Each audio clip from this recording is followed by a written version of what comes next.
Hey there, Gothamites. Welcome to another episode of the Arkham Sessions. My name is Brian Ward. With me, as always, Dr. Andrea Letamendi. Hello, Andrea. Hi, Brian. How are you? I'm doing really well. It is Memorial Day weekend. Has your Memorial Day weekend been a good one so far? It's been a great Memorial Day weekend. Good. How about you?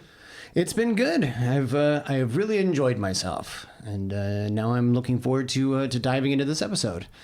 This episode is Harley and Ivy. It probably ranks up there in the top, 10 or 5 of any Batman the Animated Series fan, and for good reason. It actually shows a lot about a couple of characters that we really, really love. It maybe also shows a little bit about the relationship between Harley and the Joker that we've only seen a little bit of in the past. And This episode, I think, gives us much more than we've ever seen. I would even go further and say this episode really explains their relationship in a way that hasn't been somewhat implied before or somewhat touched upon before. But this is really explaining their relationship in a way that to me, watching this again, we rewatched this episode recently, and watching this again as an adult, all I kept remembering was what it was like to watch this. I was probably 12 or 13 when I saw this for the first time, and realizing that as a kid, I understood the relationship between the Joker and Harley to be somewhat I would say inappropriate or, really volatile, but I didn't quite get it. I don't think I quite got it. And rewatching it, I just keep thinking, this is a really powerful, telling episode. Not only does it really show a lot, physically a lot between these two, but also emotionally and socially, there's a lot going on.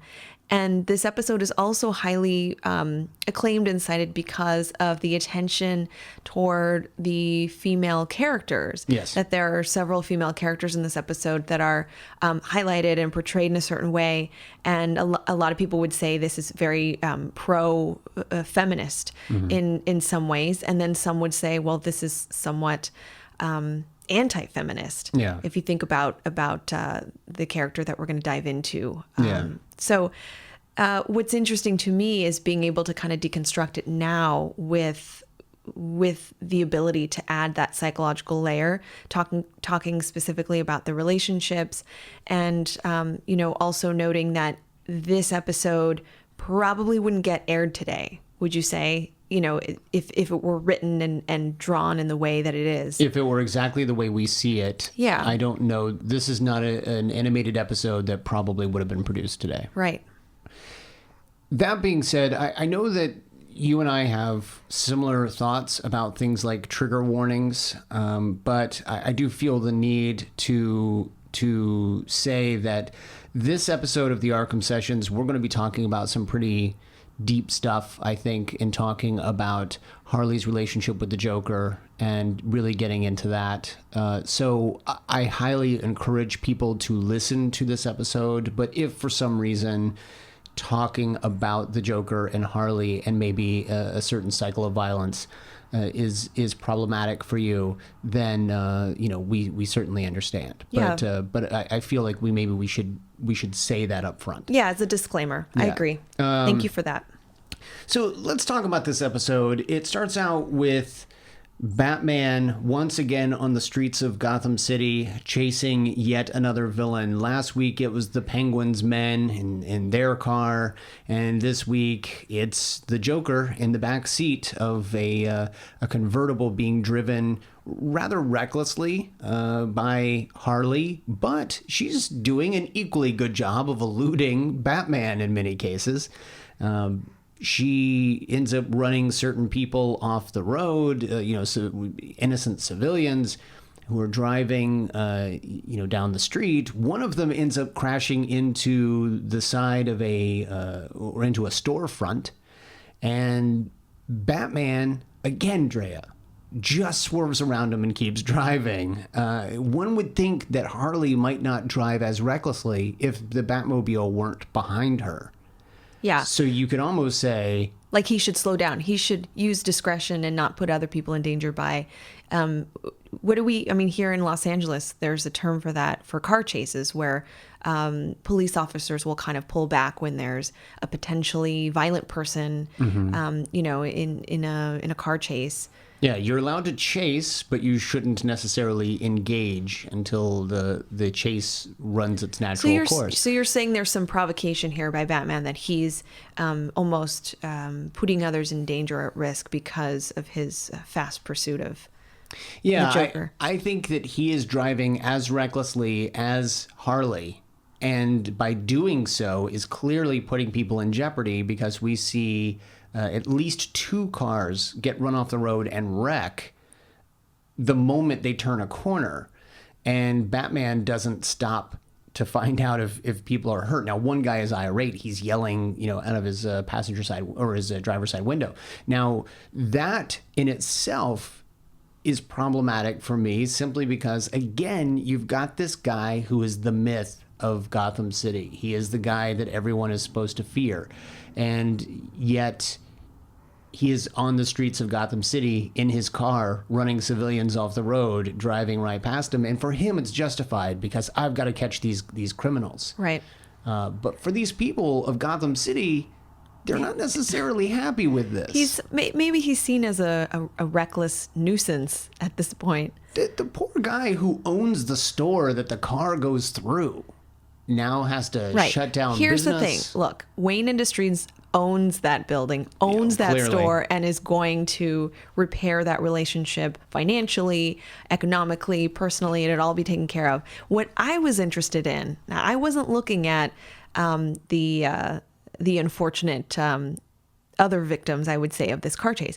I was paying close attention to the Joker and his relationship with Harley and how she's in the driver's seat. She's the one, driving fast and putting all these folks in danger. But it's the Joker who's giving her these directives: drive faster, go down that way, turn right, turn left. And he's, in the back seat, unbuckled, just flopping around casually, laughing.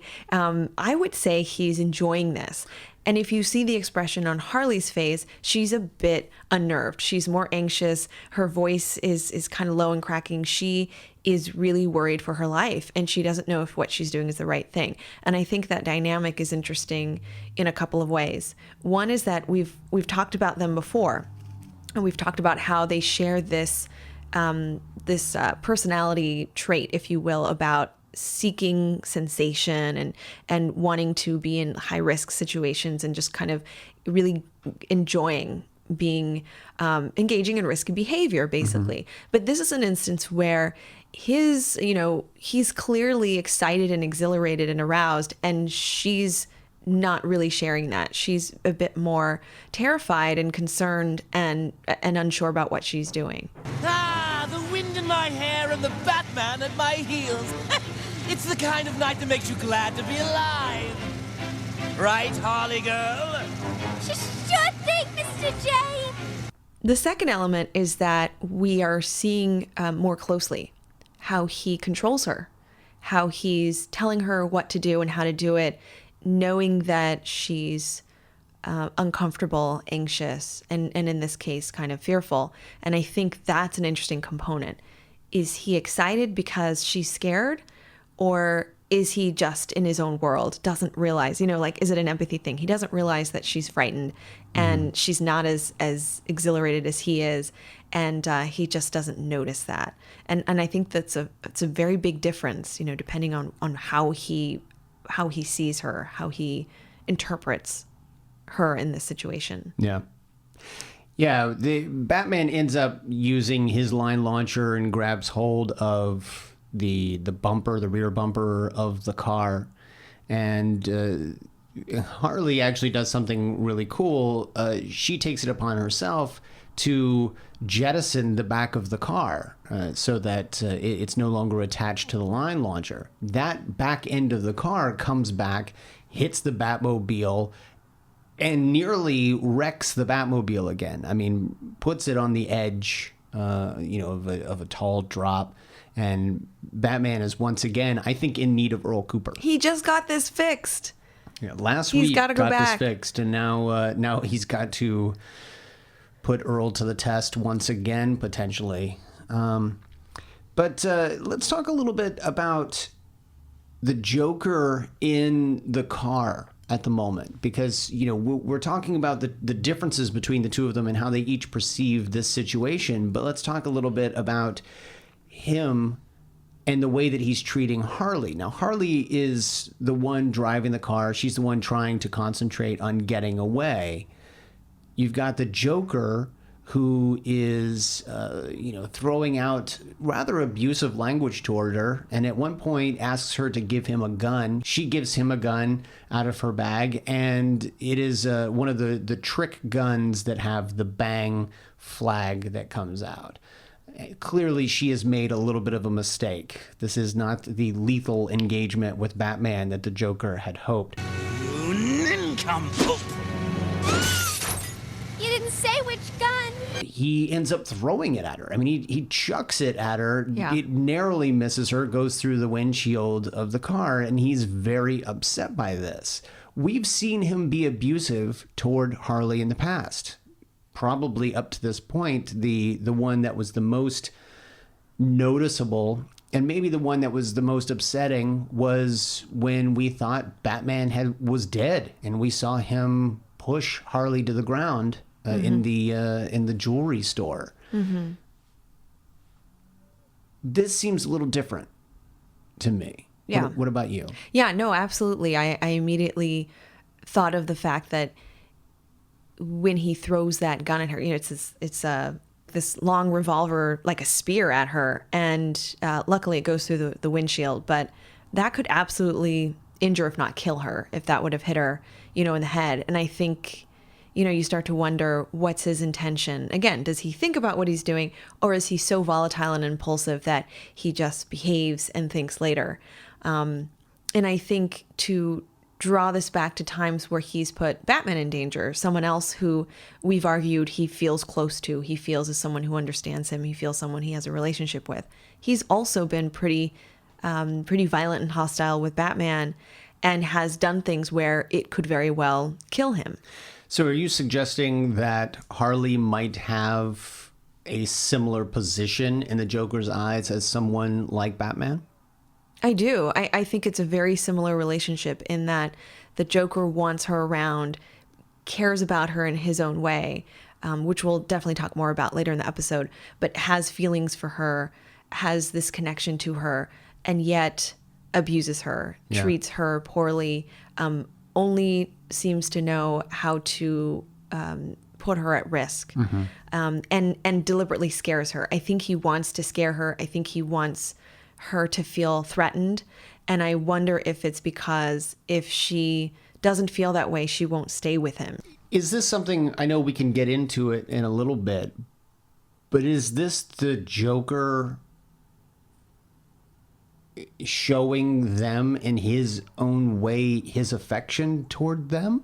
I don't think it's a deliberate demonstration of affection. I think it's an authentic feeling of rage and insecurity and uncertainty and lack of control. Okay. And I think unfortunately, she happens to be there, and she is the recipient of that rage. Okay, so let's talk about the next scene, because then we get to see even more of it. He was trying to get a particular diamond, and unfortunately, they weren't able to get it because Batman cut them off before they could even get there.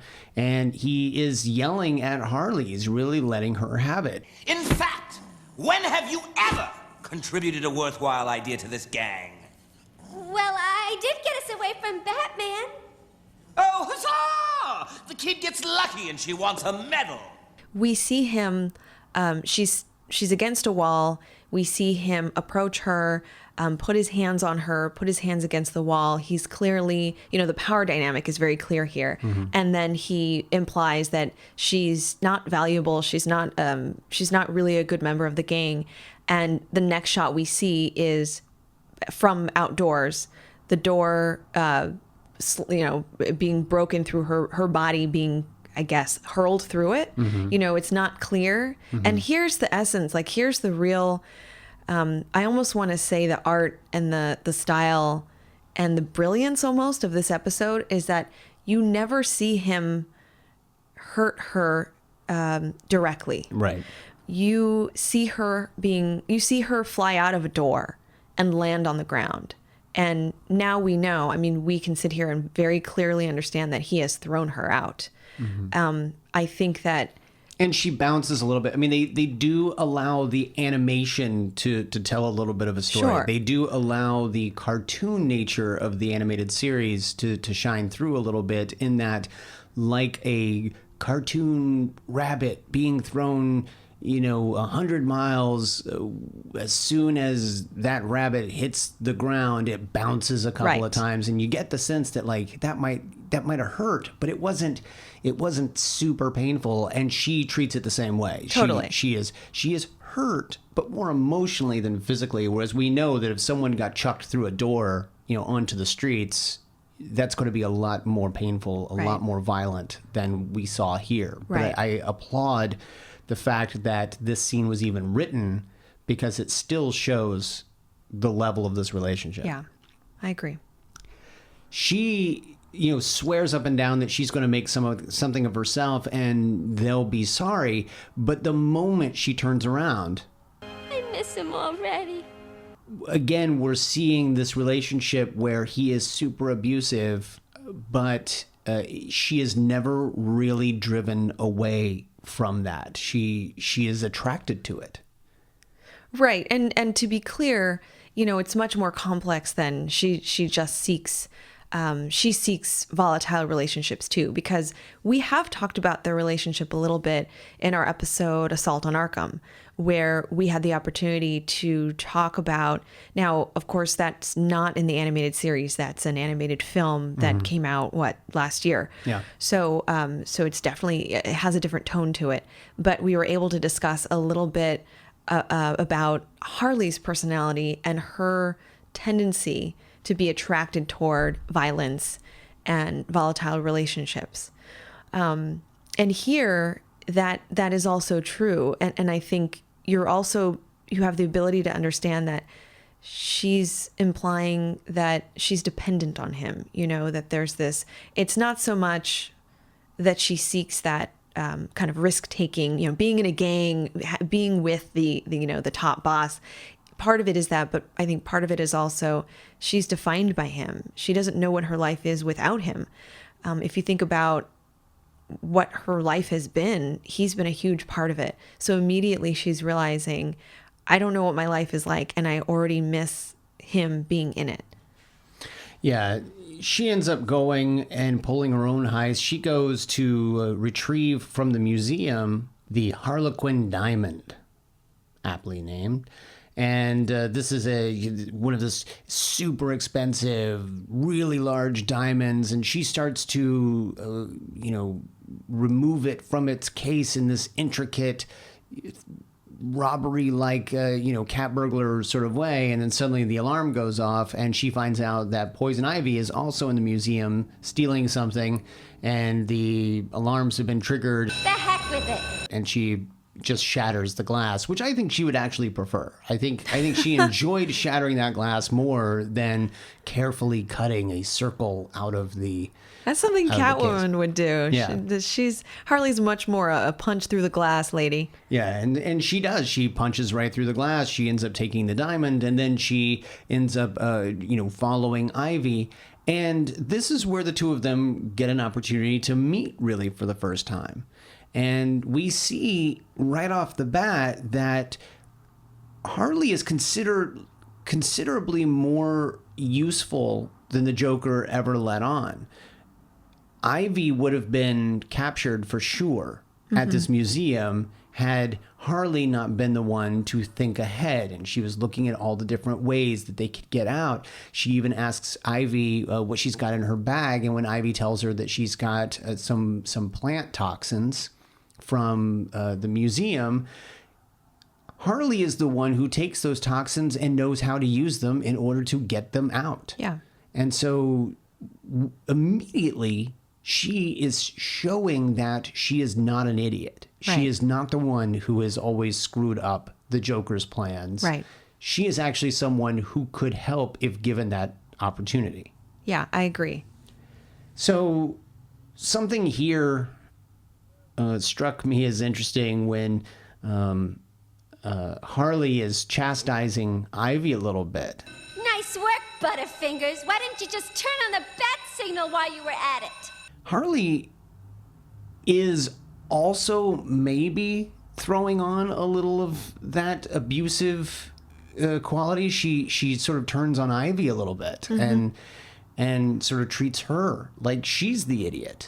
Is this as a result of her relationship with the Joker, or is this simply a quip between fellow thieves? Yeah, I think that's a great point. And I would probably, I would agree with you that when she's socializing with others, now they're newly met kind of criminal buddies, but I would guess that she would act in a way that she knows, other people would act, that she's picked up on these behaviors probably from him.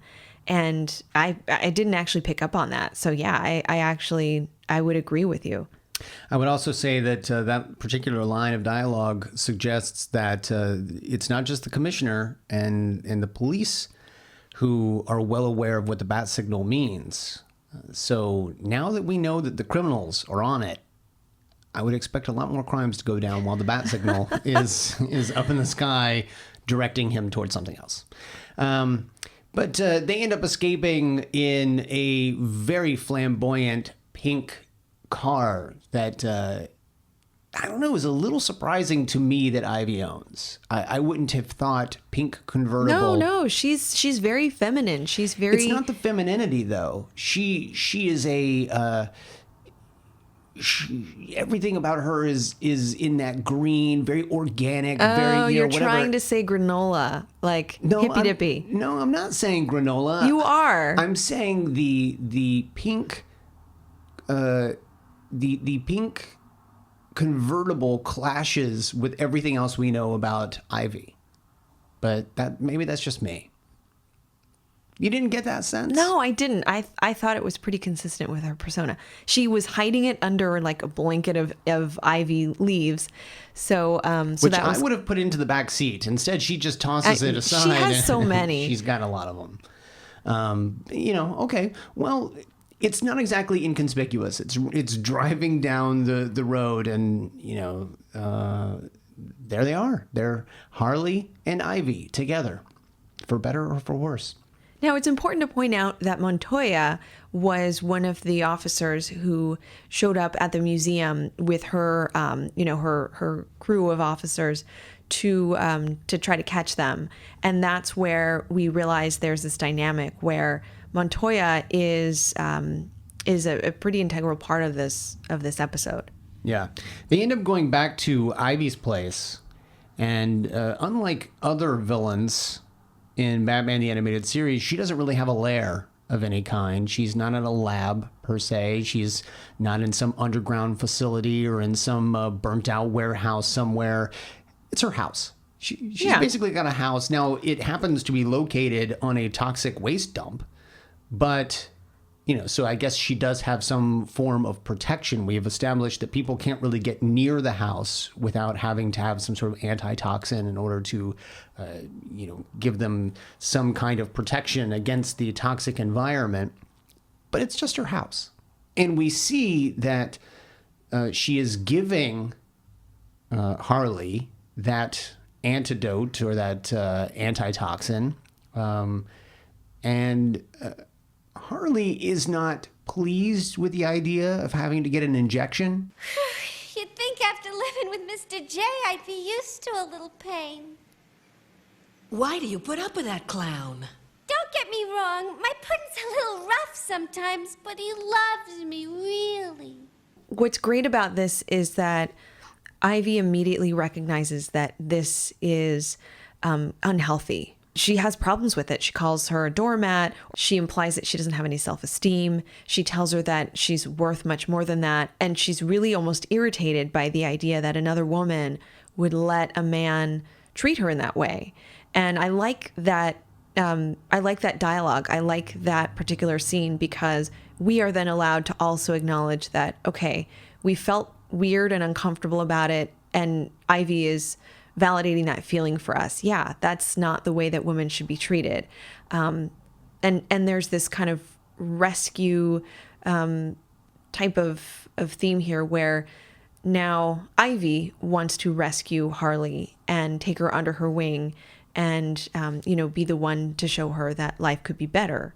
Which is also a little bit interesting because even though the Joker is verbally and physically abusive toward Harley, on the other side, you've got Ivy determined to turn Harley into her ideal sidekick, or by thinking that she's helping Harley, Ivy is trying to turn her into someone as well. Yeah, and she's well-intentioned, but remember that Poison Ivy is an activist. She's really all about her very, focused mission to not just teach men that, women are equal and that women are powerful, but she's also been against humanity.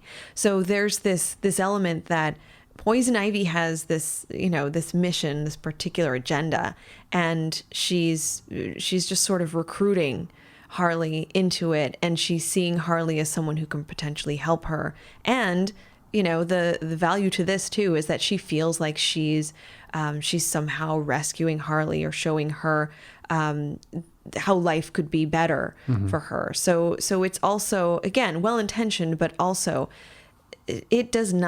that approach does not take into account Harley's agency. What does she want? Who is she? She doesn't get to choose these things. Other people are choosing for her. Yeah, I found it kind of fascinating to watch as Harley was being tugged from both sides and trying to find her own self.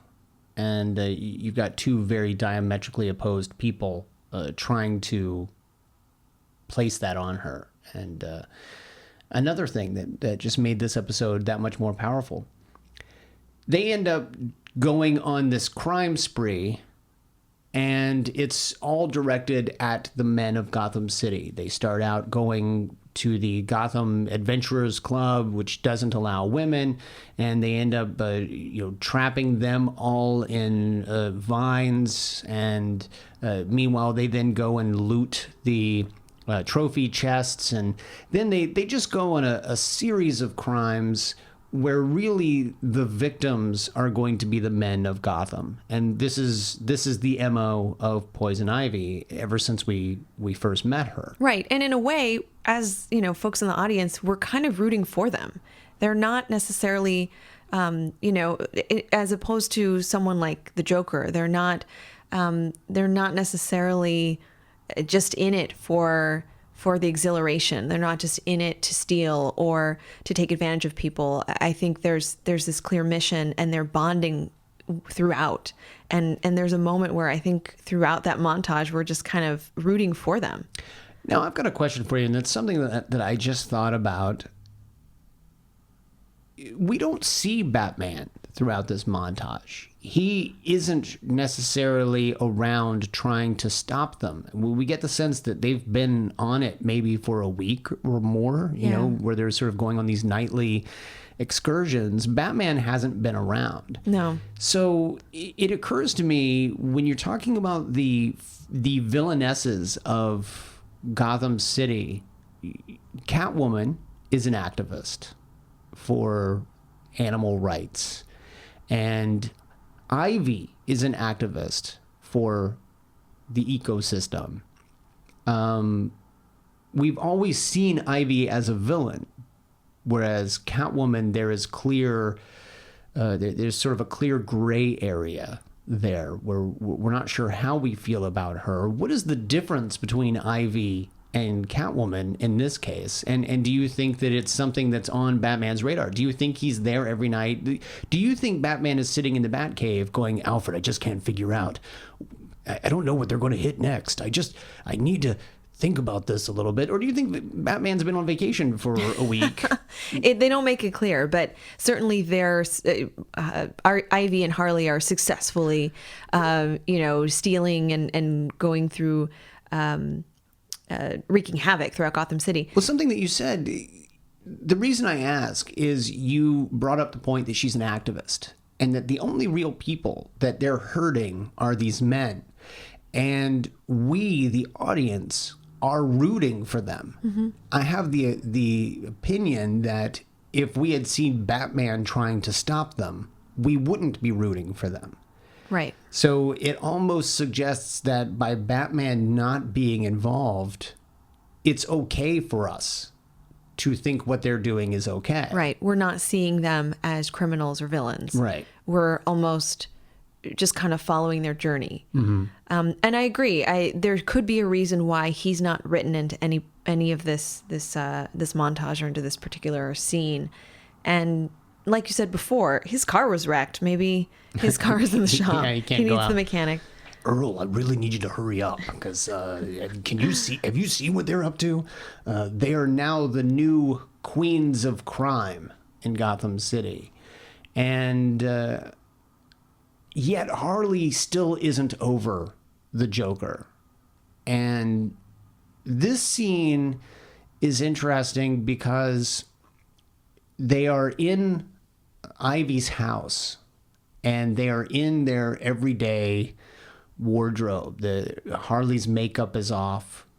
She's in a white button-down shirt, and Ivy is in a purple, shirt. They are not necessarily Harley Quinn and Ivy. It's more Harleen and Pamela. I think that's the idea, is that now they're just a couple of ladies, roommates together, and Pamela makes dinner for them. That's a little weird. She makes beet salad. Yeah. That to me is odd. Why is she eating beets and There's always and been leaves? a really weird thing about Ivy that I've never quite gotten, is the idea that, she's a vegetarian or something, and yet that's odd. Maybe those plants died after a long healthy life, and they gave themselves up. They were sacrificial. Maybe it's tofu, and she's saying that it's leaves and tofu's a plant too. Well, whatever the case, she, just like two women who are roommates in a house. She's made dinner for them, and they're just talking, and Harley makes an image, a face of the Joker with her salad and beets and carrots, and she is in kind of a funk, and she says, I apologize. It's nothing against you. I just, I really miss him. Well, maybe I'd feel better if I knew he missed me too. I also want to talk about the weird, almost double message that we're getting from this episode in general, but specifically from the scene, and then it happens again later. The wardrobe choice in this scene is interesting. Harley is wearing what appears to be a man's white button-down shirt, no pants. And Ivy is wearing a purple long-sleeve shirt, no pants. Now, I get that these are their comfy, they're comfy lounging around clothes. Listen, this is clearly a no pants house. It is clearly when you're hanging out, you don't wear pants. But does it strike you as a little bit interesting that we're talking about? Have you lived with women? Yes. I should clarify that. Women don't always wear pants. Should we talk about the fact that we're in an animated series where this particular episode is all about the treatment of Harley, the treatment of women, the treatment of just other people in general. I don't want to genderize it too much, but it's the treatment of other people. It's about Ivy telling Harley that she needs to be in charge, and yet there's a part of me that's looking at this and going, they're kind of wearing really sexy outfits right now. So here's how I see it, and I'm being honest. I sort of saw it like they're so comfortable and casual with each other, and that they're close friends. I'm not even implying anything more than that. They're close with each other, and that's telling us the comfort level. That's telling me they don't have to wear pants. If Harley doesn't feel threatened, she feels safe. They're safe with each other. Pants are not, I know this sounds silly now, but you don't need pants. I agree with you. I agree with you 100%. If we're talking about the context of the episode, of inside the world of Gotham City, I think that these two women are very comfortable with one another, and they are basically in their PJs and having a good time. I'm wondering about the folks who made the episode. I'm talking about Paul Dini wrote a script, and then you've got Boyd Kirkland directing the script, and you've got storyboard artists, and you've got character designers. Someone had to go and design these characters, these character models, to be sans pants, and knowing the context of the show and the nature of this episode, it took me out a little bit knowing that some character designers, like, I'm going to put Harley in what is traditionally a very it's sort of the fantasy girl, so, the post so you're bedtime. You're saying that this is a more provocative, sexualized type of portrayal of her. A little bit of both of them, really. Sure, but yeah, it was weird for me looking at the show through the eyes of an adult, realizing that there were people who made this show. And while we're on a very important subject, they're like, we're going to give them sexy outfits when they're in the house by themselves. Not that the two of them are a couple or anything. No, that's not what we're saying. But I totally see that, and I agree with you. This is a very kind of sexy scene. I almost, and I'm not necessarily like arguing or disagreeing with you. I think this is one of those elements where it lightens up. It kind of, lifts, like you said, you were kind of, thinking about, I mean, people are thinking about it in different ways, but you were specifically taken out of the scene a little bit. I think it lightens things up in tone. And frankly, they're talking about a man who abuses her. Yeah. And they're talking about the fact that she misses him. And they're having and she's never this comfy. We've never seen her like this before, right. So she's never reached this level of comfort in the presence of Mr. J. Yeah, right. So she's very vulnerable, and she's very upset, and they're talking about her attachment to a man who's her abuser. And so you can either see it as a strange juxtaposition to see them so sexy, or you can think about, I mean, the way that I looked at that was it kind of lightened things up a bit. It lightened the tone a bit.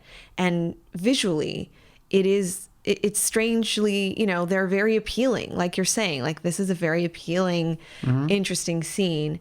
They could almost be in a sitcom if we didn't know who they were. Yeah. And, it's okay for us to say, we feel kind of weird about that. We're acknowledging that they're addressing this very kind of horrible thing, and yet we're paying attention to their sexy outfits. Yeah. I think it's okay for us to acknowledge that felt a little bit weird for you. So I just suddenly felt like I was on the couch a little bit. Let's talk about how that felt weird for you. So Harley wants to know if the Joker's missing her as well, and we cue the Joker, go right to him, and he is missing her. The place is in disarray. No one has cleaned anything. No one's fed the hyenas. The whole place is a mess. And he asks the thugs where she is, and they remind him that he fired her. So she's always come back before. So this is a cycle. This is something that has happened on a regular basis, and somehow or another, this time is different. And they point him toward the newspaper. I guess you haven't been reading the paper. And that's when he finds out that she's taken on a new partner in crime. And the two of them have been very successful, where the Joker has been very much not his entire career. His scream is priceless. This is one of my favorite scenes. I was also noting that he was pointing out when he was yelling her name and wondering, why isn't she there, or where is she? He was pointing out the the elements that were very kind of like traditional gender roles as far as what she was doing for that gang. She was cleaning up, she was tidying up, she was feeding the pets. You know, she was essentially holding this role that, again, traditionally was what a woman would do. She's the maternal figure in that household. And so it's very interesting that dynamic was set up, and those are the things that he's noticing are lacking or are not being maintained by her. And those are the reasons he's missing her, or that he's noticing her absence. And I just think like that was very striking for me. Yeah. So we go from that to Harley and Ivy in the pink car. Again, you wonder where Batman is because they're in a pink car. And they end up coming up next to these three guys who are catcalling. Well, hello. I think I'm in love. Auga, ooga. Again, this is one of those scenes that is playful and funny, but says so much, so powerful. And one of the reasons why this episode is championed as being, pro-feminist, in that the women are seen as, they're being catcalled by these guys in a car. They're like frat guys in the sense that they're, they're just clearly irresponsible. And they're trolling. They're basically, They're deliberately putting them down and being sexist and saying things to them that, what I'm trying to say is they want to get a reaction out of them. Yeah. And I think that's what you meant by trolling. Yeah, and they get a great reaction. Harley takes her first step toward independent womanhood when they say, Excuse me, boys. Didn't your mommies tell you that's not the nice way to get a lady's attention? Oh, and what are you gonna do? Spank us? That's right, pigs. And here's the paddle. Whoa!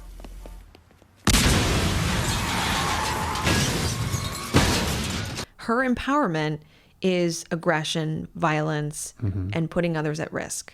Which sounds a little bit like someone else that we know. This is when we get an opportunity to see exactly what Batman has been looking at for the last week.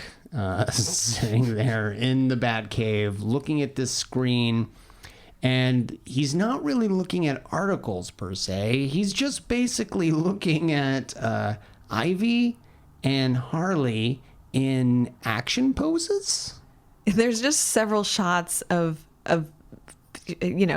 full body pictures and images of them without any words. It's almost like he's just kind of staring at their pictures, various pictures of them. It's like them on Instagram or something. I mean, it's he's swiping. He's like swiping through. Well, and it's going through like a slideshow where he's just staring. It's like, well, that's why you haven't been able to catch them, because you're not looking at anything other than some images of them on a screen. You're like, I know who's doing this, but I can't get away from my chair. This is intriguing to me.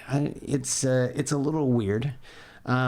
But he finally puts together that, there are certain chemicals that tell him exactly where they are. And Alfred does his due diligence by providing him with, the face mask that's going to help him withstand the toxins at Ivy's house. Harley secretly calls the Joker. This is one of those scenes that we've seen in hundreds of TV shows. Not so much animated series, but, a Law and Order or some sort of, serious primetime drama where the victim still feels the need to reach out to the abuser. And she calls him. She wants to know that he is thinking about her, but she also wants him to know that she's doing okay. And she needs him to know that. Yeah. And Joker traces the call. And he keeps her on the line for a little bit in order to trace it. Yeah. And he puts on, this charming Joker-esque persona and makes it sound like he has been thinking about her and that he does love her and that he's missed her. And did you notice that right next to the phone on his desk is a framed picture of Harley. Yeah. And, I want to be clear that it is possible that he has feelings toward her and that he hurts her. I think if there's ever been evidence that he views Harley differently than anyone else, it's this episode. It's the fact that he is so upset when she doesn't come back. He is so upset when he finds out she's gone elsewhere. And we do physically see a framed photo of her next to, sitting there on his desk. And I don't think we've ever seen a framed photo of any other henchman that he's ever had on his crew. So I think it is clear that he has feelings for her that he doesn't have for other people. Yeah. And I think it might be right on track what you said earlier, that she holds a similar position in his eyes and maybe even in his heart as someone like the Batman. Although we don't see any framed photos of Batman in his lair that either. We know of. He could have like a little wallet photo of Batman in his his pocket. We didn't see any dartboards. There might be a photo of him on a dartboard somewhere. But at this moment, right after Harley hangs up the phone, Batman breaks into the house through the window. Now, I know you found this to be particularly amusing because he probably could have just gone in through the front door. Right. But he chose to break into someone's house via the window. It's such an interesting entrance because it's nighttime.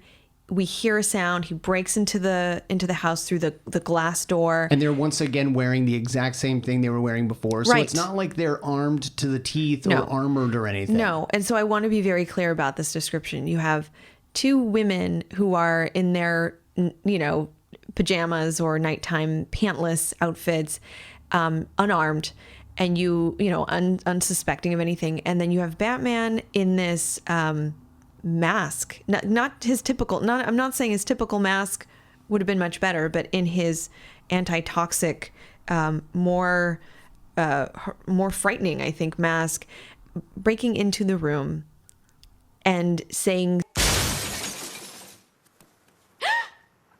"Evening, ladies. Playtime's over." Which I think is such a threatening scene with so much tone about gender and about safety. He's the man who's taken power back. It's so interesting to see this now, and you're sort of caught off guard. Wait, who's the good guy? Who's the bad guy? Who's the victim? I'm so confused right now. Mm-hmm.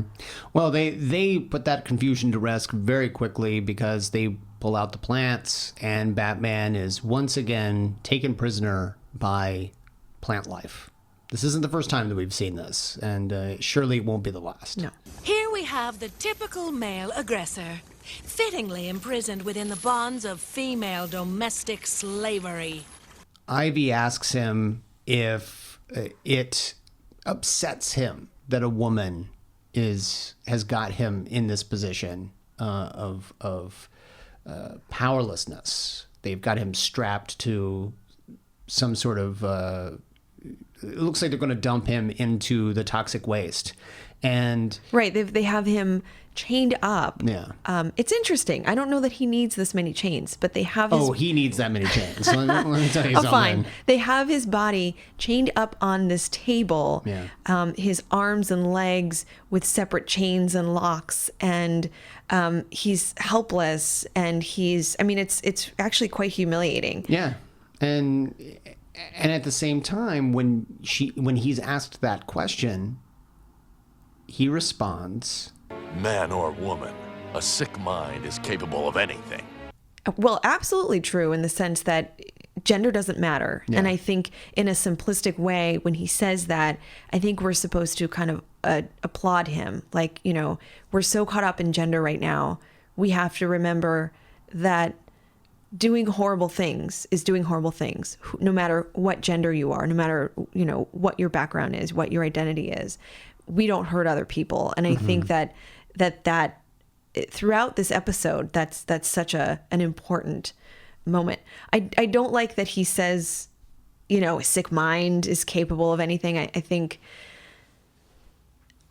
I think that's the less important part of that statement, but especially since they don't seem, and you're the doctor, so I don't know that I'm necessarily qualified for this, but there doesn't seem to be any sort of mental disorder here. The two of them are a bit vengeful. They've got a vendetta against men, but they don't seem to have sick minds per se. No, and I think I would give him the benefit of the doubt and assume he's talking about violent behavior and threatening antisocial behavior, hurting other people. Wouldn't that be exactly what you just described as he crashed through their window and, in this dark brooding, he is an equally sick mind in that case. I think if you were going to ask me, Batman is continuing his own personal cycle, and he is actually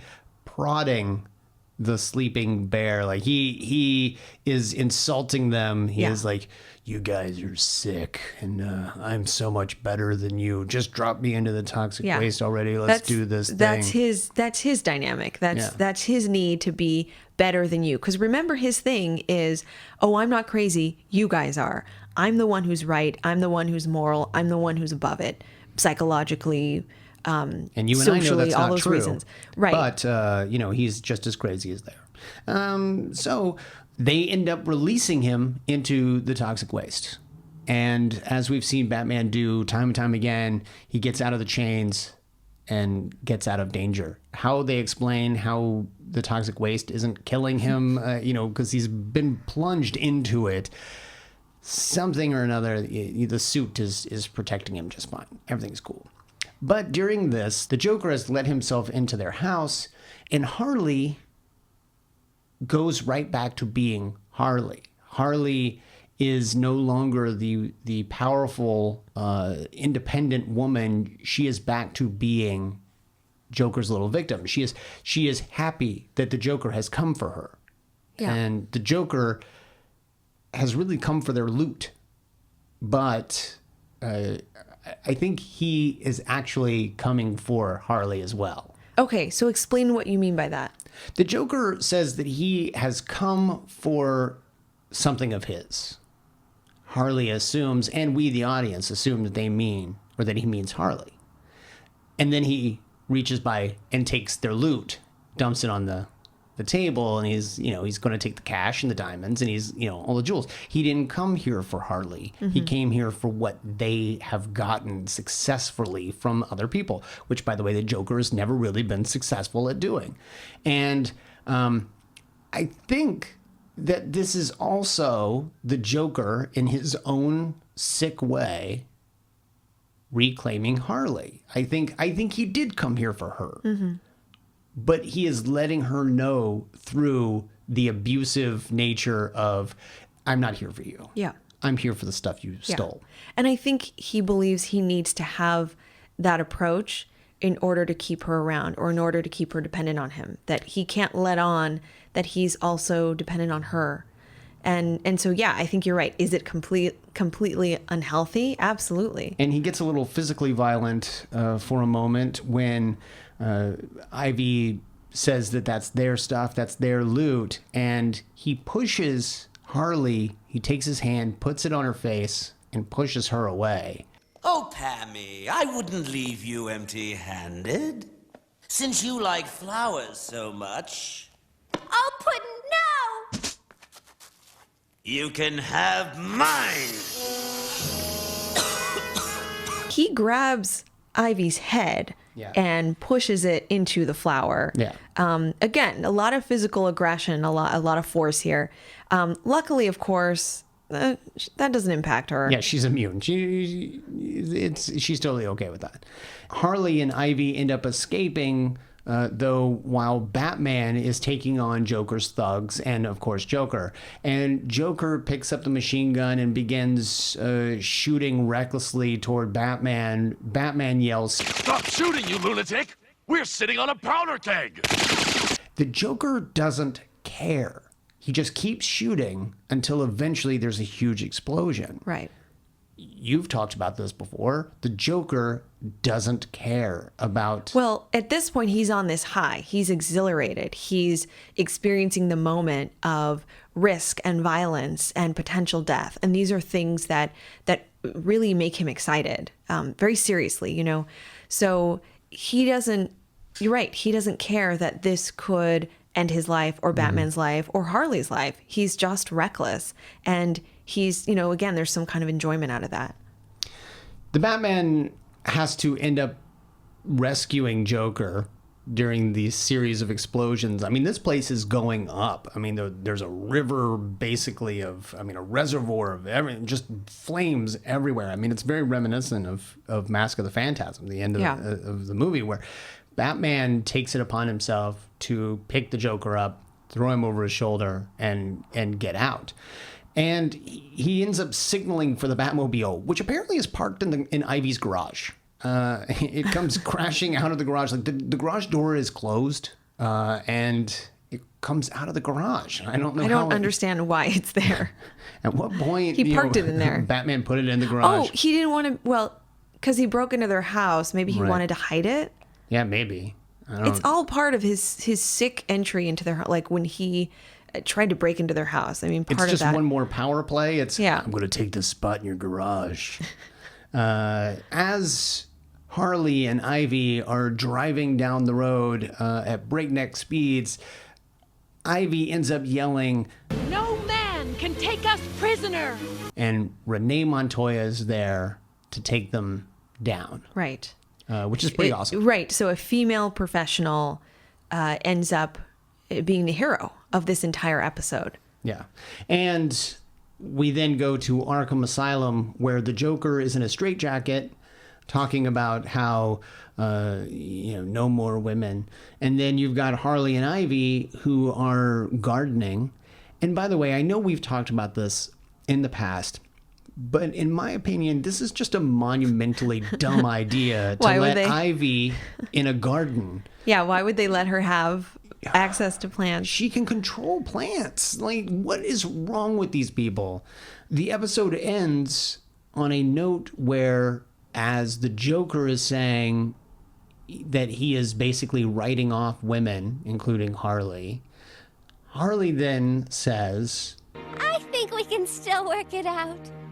And then in a moment of sort of ba-dum-bum, Ivy throws soil into Harley's face. You know, as if we've just had this kind of... I know. I look at the fact that Harley is still very much into this abusive relationship, but, we get a rim shot here. And I don't know how I feel about that being the last thing that we see and hear of the episode, but that is the end of the episode. Yeah, it ends there, and I think probably not the intention, but it ends on the note that she continues to be victimized and that she's not in control of what happens to her. Mm-hmm.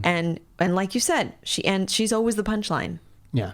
So, Drea, I want to give you the opportunity to sort of take this episode over and let's talk about this show. We've been talking about their relationship with one another, they being Harley and the Joker.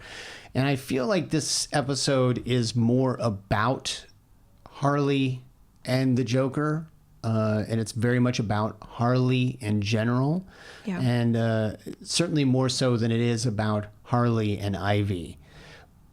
But I want to hear from you, the professional, your thoughts on this episode. Yeah, it's interesting that you mentioned the title of the episode, Harley and Ivy, two people, a relationship. This episode is essentially about relationships. It's about power. It's about gender. It's about caring and love. And as you said, Batman's not a huge part of this episode, and I think there's a reason for that. But we can talk a little bit about his role here as well. But the main theme here really is about Harley and Joker and their tumultuous relationship, their power dynamic, the fact that this is abusive, mostly with the Joker as the aggressor. And as we've talked about before, there are some instances where Harley seeks him out and is aggressive or violent toward him. We didn't get that as much here. We got a very clear picture of him being the aggressor and Harley being the target. And so something I thought about immediately was the cycle of violence, which is the kind of the series of steps or instances that can take place that defines what an abusive relationship is. So I'm going to describe that. And as I describe that, I want you to think about how the Joker and Harley apply here. So the first component of the cycle is the incident. This could be physical abuse, emotional abuse, sexual abuse. So thinking about an incident that involves both parties. I think you've noted a couple already throughout the episode where we see some kind of violence, some kind of aggression between them. Mm-hmm. Yeah, so, I mean, we first see him throw the gun at her. We see him bully her in the hideout and toss her out on her butt. We end up seeing her pushing her, by placing his hand on her face and pushing her away. And, yeah. So just in that episode, these are the types of things we see. Mm-hmm. Following that, there's usually a period of increased tension. The feeling on the part of the target or the victim that there was a violation or an abuse of some sort. Which she does when she gets up from the road and yells back at them that they'll be sorry. And you can see that she's all tensed up and ready to go. And then she turns around and she releases that tension. She realizes she's then sad. Yeah, there's usually a lot of anger, a lot of emotions going on. There's a breakdown in communication where the two are not communicating well or at all. And there's this idea or this experience of the person who was targeted who's essentially feeling like they're walking on eggshells. They don't want to instigate. They don't want to provoke. They feel like they need to keep the abuser calm. Which might be why she doesn't communicate with him for several days. Mm-hmm. Now we see, earlier in the episode when she's in the car with him, she's already in that stage. She's kind of on eggshells. She's very nervous. She's not sure what he's going to do. You're right. When she's away from him, when she makes that phone call, she's also somewhat. And she asks, are you still mad at me? Yeah. Yeah. So she's kind of checking in, taking the temperature. Following that is the stage of making up.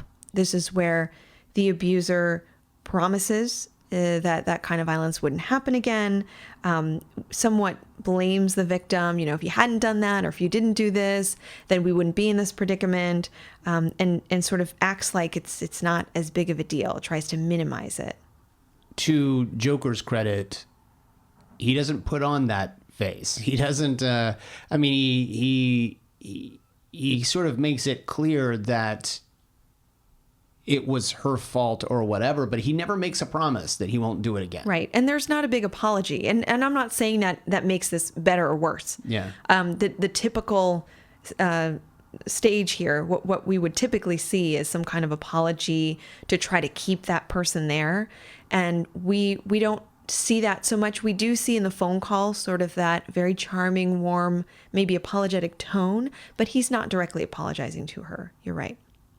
Finally, there's the calm stage, which includes like gift giving, making the victim feel good, potentially sort of silently hoping that the victim silently hoping that it doesn't happen again.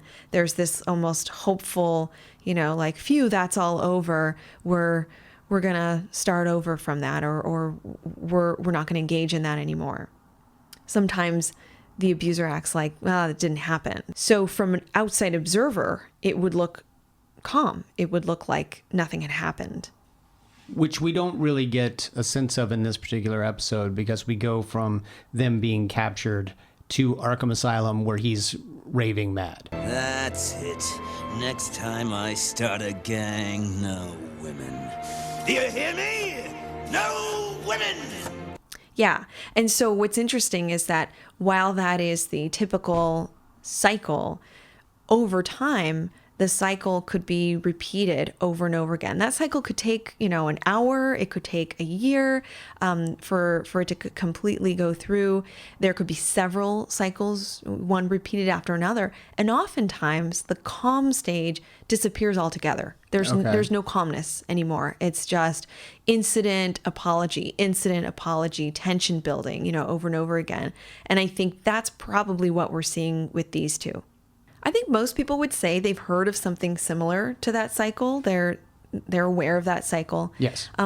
Some characteristics of domestic violence are not quite well known. So I want to be sure to talk about that. And maybe we can call them like myths that some people may not be aware of. Okay. And the first one is that only women are victims. Okay. So, we should think about the idea that while in this case, the woman is the victim, there are a lot of victims that are men, and there are a lot of victims that are children, of course. And so there's this notion, unfortunately, that some populations, some groups of people would not be targeted or would not be abused. And it's important to remember that they can be. And some of the reasons why we don't think about them is that they may not step up. They may feel ashamed. They may feel that people won't believe them. They may feel like it's their fault.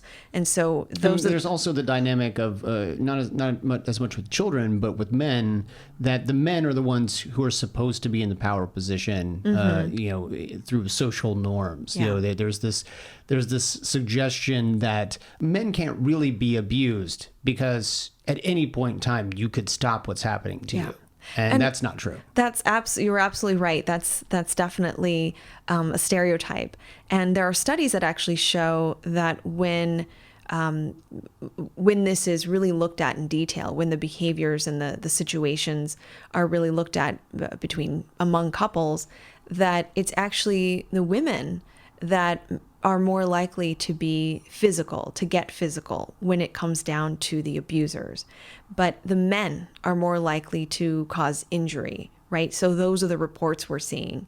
And again, it's case by case, depends on the individuals involved, but I think that that's a surprising fact to see.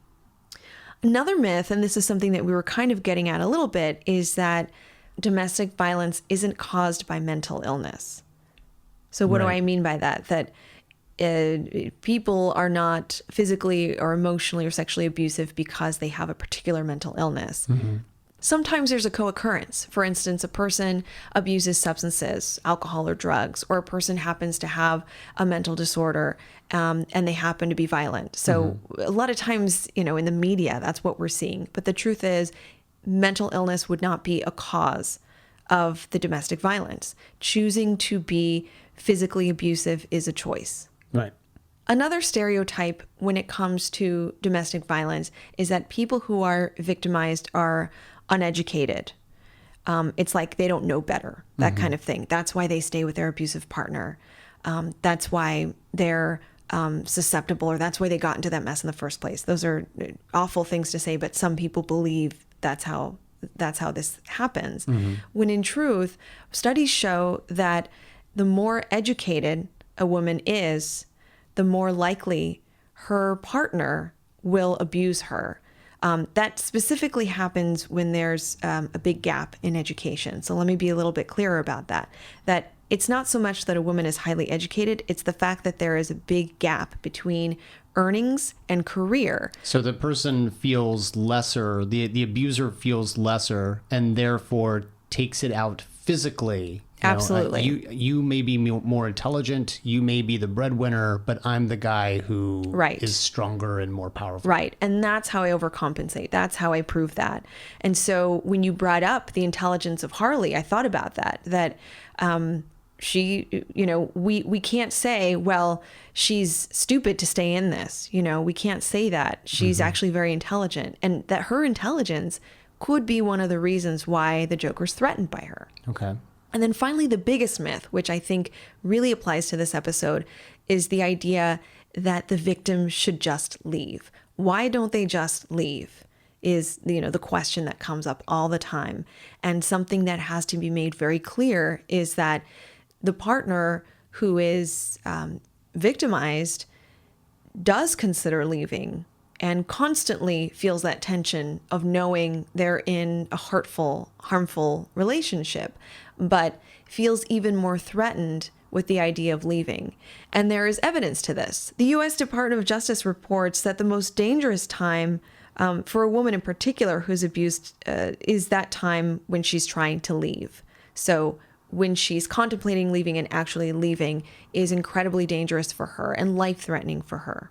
Especially if she threatens to leave, I imagine. Yes. So that is a fact. And that adds to the tension and the insecurity and the feelings of not knowing what to do and the decision to stay with the abuser.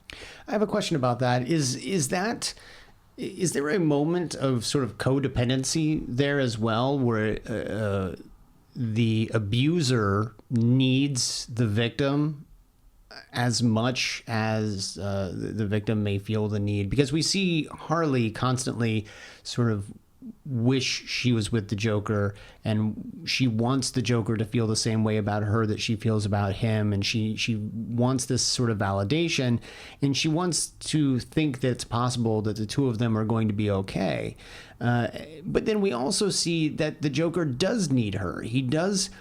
There's almost a codependency there. Is that the case in relationships like this? Because otherwise, you would think that the abuser is just as unhappy in this relationship if they are constantly having to verbally abuse or victimize physically or right. Anything else their partner. That they would be happier if they were just in another relationship, but they appear to also need that person. And so would you say codependency is an issue there? Well, I don't know that I would use the word codependency, but I would certainly agree that in this case, the Joker has found that he's dependent on her in many ways. And, I pointed out that those ways were very traditional in terms of gender roles. Mm-hmm. But I thought it was interesting that in that scene when he's, yelling for her and not realizing that she's actually gone, he's in his boxer shorts and regular clothes in the house. He is also sans pants. He's also sans pants. In the same way, in the same way that we pointed out that there was a casual nature of Harley and Ivy in an earlier scene. And I think that probably, maybe not intentioned, but part of that was sort of making this very real. Like, they were not romanticizing their situation. They're not romanticizing the fact that they're villains, the fact that there's these huge larger than life personalities, the Joker and Harley Quinn. It's this man and Harleen, and they're in regular casual clothes, and they're dealing with something that's very real and personal. Mm-hmm. And I thought that was an interesting dynamic. It is interesting. I think in a way those scenes normalize their relationship and the nature of their relationship. Mm-hmm. They're everyday people, a man and Harleen, just like we're everyday people. Mm-hmm. We can relate to it. So whether it was intentioned or not, something that I can pull from this episode is the very realistic nature of that domestic violence, of that interpersonal tension, mm-hmm. and of them just being real people, real humans, mm-hmm. and taking away those other layers around them being these larger than life villains and personas, But one of my questions that I wanted to ask you was, do you think that he loves her? Yes, I do. I think that he loves her, and I think that she loves him. I think that in the same way that you pointed out that the Joker has this really weird relationship with Batman, and that he loves Batman. He needs Batman, but he wants to kill Batman. I think he's got that exact same relationship with Harley, and it's a relationship that we don't see him have with any of his other henchmen. Yeah. We see him be abusive toward them, but we don't see him treat them the same way he treats her. And it's a very similar relationship to that of Batman. And so I'm like you. I feel really weird saying this, but you liked you like the two of them together for some reason. And I don't think that is unintentional. I think they are meant to be written as needing to be together. It's a horrible thing to see when they are at their lows. But when they are at their highs, they're fantastic together. I realize that this is an awful thing to be saying, but I think that it's intentionally written this way. Right. And I do think he loves her. And I think it's okay to understand, Brian, that you are struggling with feeling awful about it. Once again, I'm on the couch in this episode. Okay, so the next question might be a little harder. Do you still love the Joker? You mean specifically after seeing this? Yeah. As much as we ever did, yes. As much as we ever did, even after seeing the horrible things he does to the people of Gotham City, he's a very murderous person anyway. It's always been weird to like the Joker, but we are terrified of the Joker. And for some reason, we are drawn to that. And I don't think this changes anything. If anything, we then... That's an interesting question, because Paul Dini especially is really good at writing this character in such a way that he can do the most awful things to another human being, and yet you still find yourself almost looking down on him. You almost like, oh, that's adorable. The Joker's beating up on so-and-so again, and not specifically Harley. Right. But in general, he can be a murderous person, and you just go, oh, Joker. Yeah. Well, and I validate those feelings. I think, take a deep breath. It's okay. Yeah. It's okay to still, I would even say that I still love him. Mm-hmm. I adore this character. So this particular character is the written... abusers in this relationship? No, I bring this question up because we're going to have to wrestle with really favoring him and, like you said, finding him adorable, but as a character, mm-hmm. really, really liking him and wanting to see more of him and wanting, his episodes are always some of our favorites. Do you think part of that is the inevitability of seeing him again? Do you think that we have basically conditioned ourselves because the Joker is so readily available in any Batman universe? He's always a go-to. If you're ever in a rut, you can always bring in a story with the Joker, right, and everything will be fine.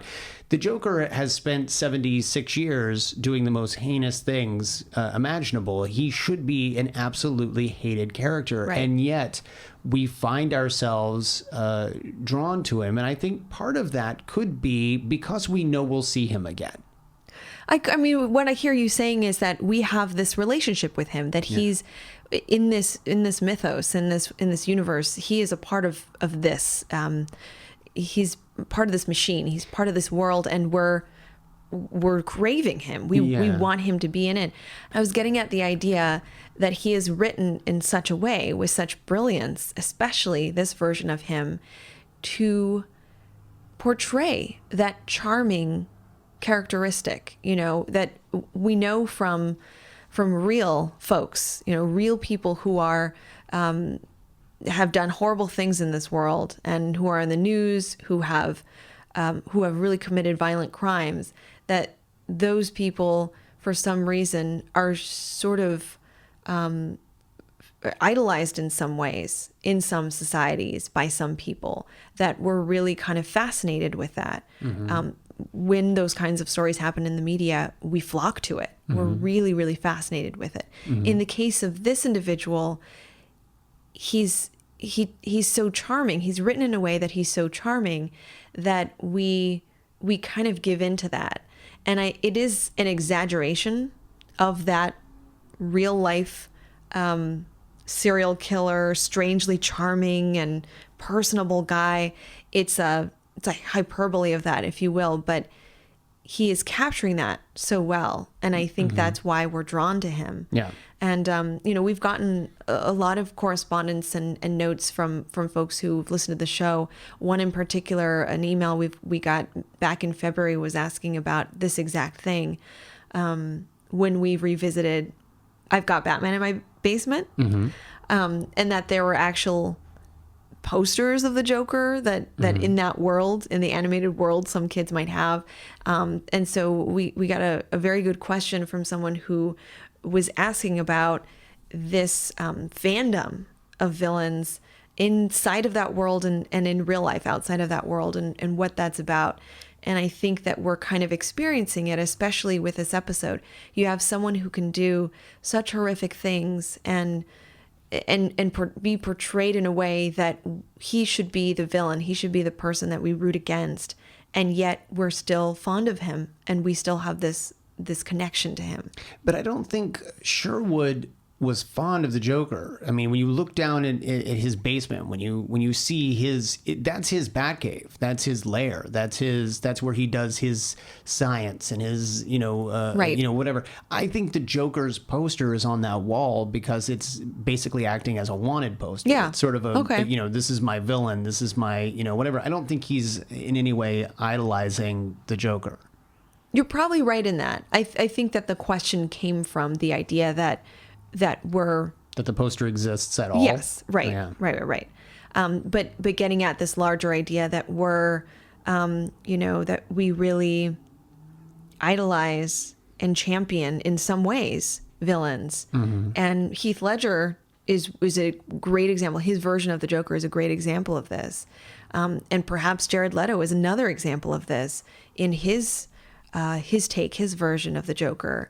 And I can already see that we're very drawn to him. He looks terrifying, but we're drawn to him. Have you noticed that since Jack Nicholson, after post Jack Nicholson, when you've got Heath Ledger and you've got now Jared Leto, you've basically got these very charismatic and we'll just go ahead and say teen idol type guys playing these roles, and You've got the men that the women love in Heath Ledger and Jared Leto. And do you think that's... Oh, I don't think that's a mistake at all. Yeah. I think we're supposed to be attracted to him, and we're supposed to be sort of, we're feeling very curious, and we feel he's mysterious, and we feel he's misunderstood. And that's all part of this strange attraction and this sort of interest in this person. And again, this episode is an example of how well that's done, because you should be horrified by him. And as a woman, I should feel that I will never be in his corner, right? But I somehow sympathize with him and somehow still am able to feel fondness for him. And I think the end result of this is I can somehow relate to Harley and feel a fondness for her and understand her position in this and why she makes the decisions that she makes. May I ask if this is all easy for us because we know that they're fictional characters? Absolutely. Any conversation we have on the show is easier for us because they're fictional characters. But the reason I say that is we should be terrified of the Joker, but there's really no reason to be terrified of the Joker because the Joker doesn't exist. The Joker's not going to do anything to us. I see what you're saying. So it's easy for us to like him. It's easy to love a villain in a TV show or in a movie or a novel or a comic book because in fact, you even hear the actors say it on a regular basis. It's so much more fun to play the villain. Yeah. It's so much more fun to be able to do things that we cannot do in society. It's so much fun to love those characters. And I don't think if these characters existed in real life, we would love them. We've seen horrible people do horrible things and we don't understand it. But then when we see it in fiction, suddenly they're our favorite characters to watch. And so I think it's a fair question to ask if you can still love the Joker after seeing him do these things, but in the same way that we can love any villain who does heinous things in fiction, right? Right. In a way that isn't directly threatening to you. Right. In a way that realistically you're safe from harm. In a way that this is a subversive process, that we're allowed to engage in something that normally we can't be into. But here, because it's fictional and because it's animated, we can totally be into this. Now, by the way, I want to make it clear, I'm not into the abusive relationship that the Joker has. But yes. we can find this entertaining. Yeah. We can find him lovable and charming. Yeah. And it's okay for us to do that. I think we have society's approval because he is fictional. So I do want to thank Cecilia for writing us that email and asking us that question, again, several months ago, in her, interest about the Joker in particular. Yeah, for sure. If you want to find us to ask us a question, you can always email us. We are arkhamsessions@gmail.com. You can also tweet us. We are at Arkham Sessions on Twitter. Drea, where can folks find you? I am at Arkham Asylum Doc on Twitter, and my website is underthemaskonline.com. You can also find me on Twitter. I am at bward028. Drea, if our listeners are involved or know someone who may be involved in some sort of domestic violence situation, who can they call or what can they do? The National Domestic Violence Hotline is 1-800-799-SAFE. That's 1-800-799-7233. They are open, 24/7, 365 days out of the year. They have support, resources, and advice about safety. There's also a website, thehotline.org. The reason it's thehotline.org and not something specific to domestic violence is that we know internet activity can be monitored. So if folks are worried about that, the suggestion would be to use the phone number and not to go to that website. However, it is thehotline.org. That's great. It's good that they've figured out a way to sort of hide it and hide the title in case they do go to that page. They can find a lot of information on that page, but again, there are ways in which their activity can be monitored. We're mindful about that. Of course, if you're in a direct emergency, you call 911. Yeah. Well, thank you for that, Drea. We really appreciate it. I know I have learned a lot in this episode. I hope the listeners have as well. And I think, again, that this is the beauty of Batman the Animated Series, a TV series ostensibly for children in the mid-90s. And yet, as adults, we can take so much away from it. And as always, we have to thank folks like Paul Dini and Bruce Timm for putting together shows like this. Yeah.